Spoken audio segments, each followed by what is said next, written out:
Hi friends, welcome back. There are some cases when we know what the output should be for a combination of inputs. Like some cases we want output to be 1, in some cases we want output to be 0. But there are some situations where the output totally doesn't matter whether it is 0 or 1. So when you know that the output doesn't make any sense whether you make it 0 or 1, there are some situations where we need to look at how to solve such problems, because when you try to solve a problem, say in our example here, it is said that for the min terms 0, 1, 2, 3, 4, 5, 7, 11, 14, and 15, we want the thing to be 1. And it says for 6 and 13, that is 6 is here and 13 is here. And it says for 6 and 13, we don't know what output is required. That means we don't care whether the output is 0 or 1. But yes, we know for what is not here, 6, for 4, 5, 6 is there, 7, 8, 8 is not there, 9 is not there, 10 is not there, 11 we have a 1, then 12 we don't have, 13 we have, we don't know what is required. So these four combinations, the result should be a 0. For these combinations, result should be a 1.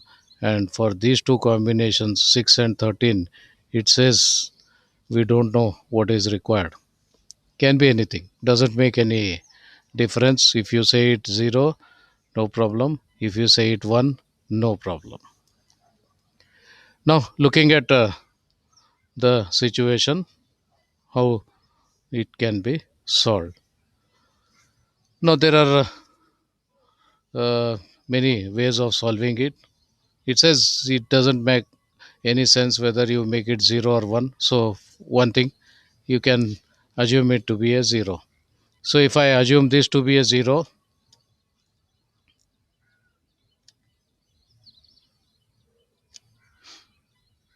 then this is similar to our previous problem. So we get one quad here, we get one quad here, we get one quad here, and one pair here. So that's going to be the same previous problem. Same way for 13 also, if you assume a 0, then we have a, this is equivalent to our previous problem. Done? Okay. Next, instead, if you assume them to be 1, so if I assume it to be 1, oh great, now this whole thing can be an octal now. So when it is octal, then we are left with only one term,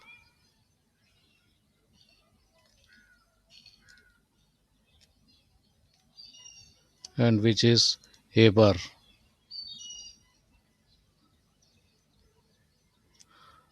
So instead of saying a bar, b bar, and all that, as we said in our previous example, now it can be just simple a bar. So you don't need any AND gates and all.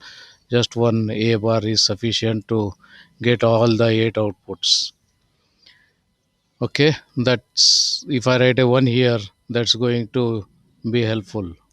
Then how about writing a 1 here? If I write a 1 here, if I write a 1 here, So with this one, I am going to get this octal. So that is going to improve my solution. Then for this, yes, I have to use a quad, and for this, I can use surely another quad. So this, just writing a one here can solve my two problems. One, this two uh, quads have converted into single octal, and this quad remains quad, and this was a pair. Now this pair now can become an octal. So my situation has changed. So that's going to become. So with this, the result is going to be for octal A bar. For this it is CD, and for this quad it is BC. Instead of ABC, it has become just PC because we have combined two pairs. Done. Now what to do with this one? If you use this one as a 1, then this has to be covered. So one option, try, can it be part of a octal? No, no octal can be used for this one. So can this be part of a quad? Yes, it can be part of this quad. It can be part of this quad. So if I use this quad,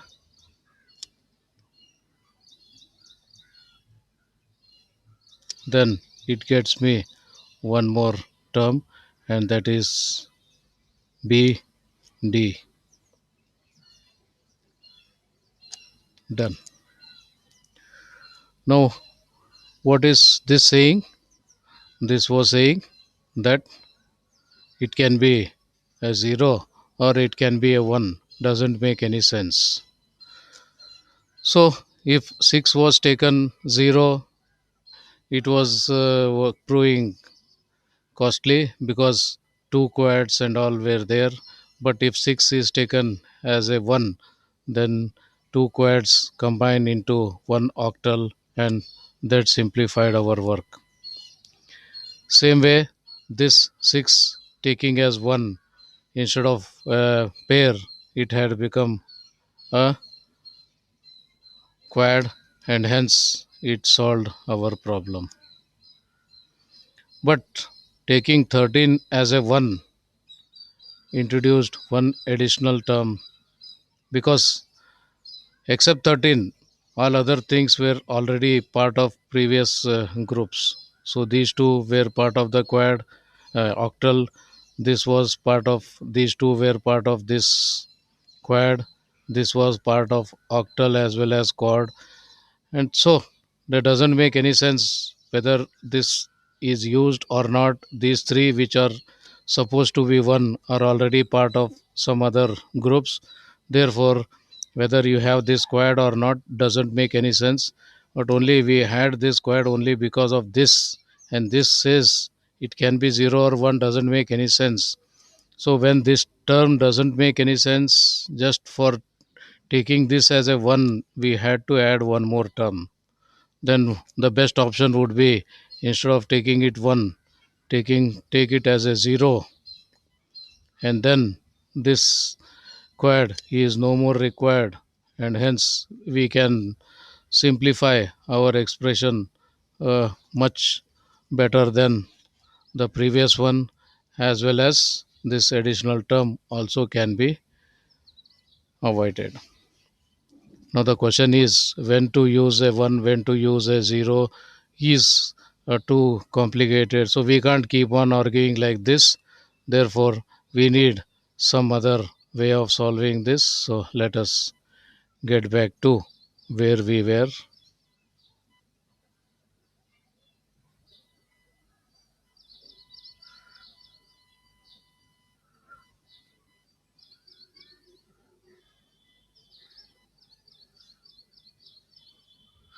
Done.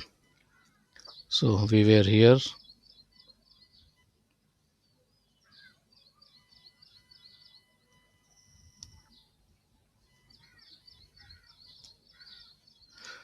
So instead of writing 1 or 0, why not write a special term?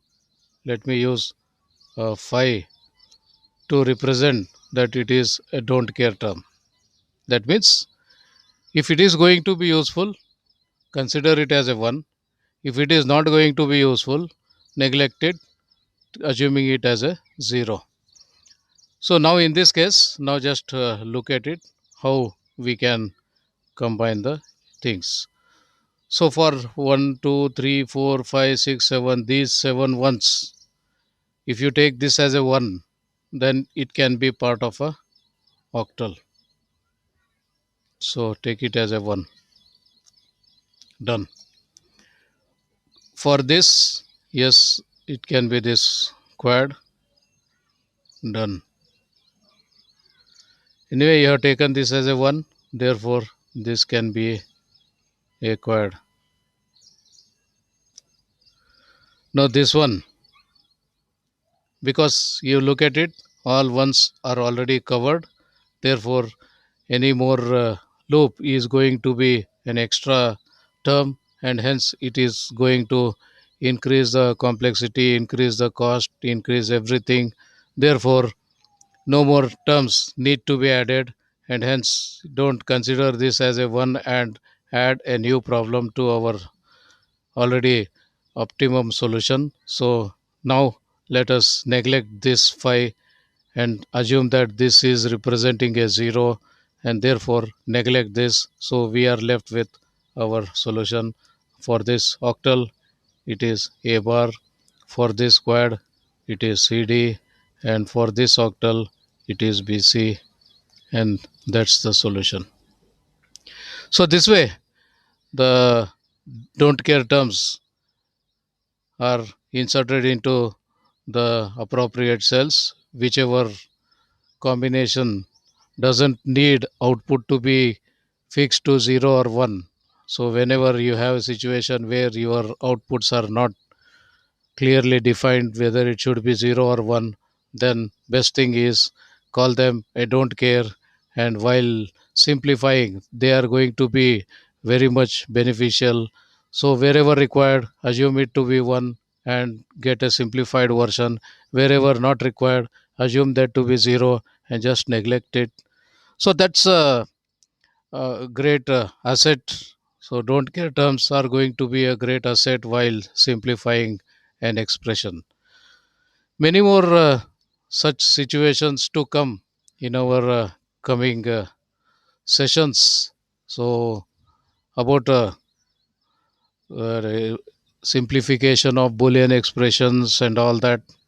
So we can close it now, because this is part of our future life.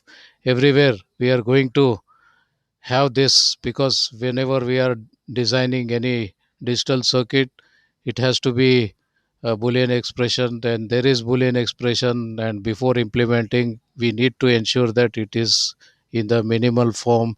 Therefore this minimization techniques we keep using in future also.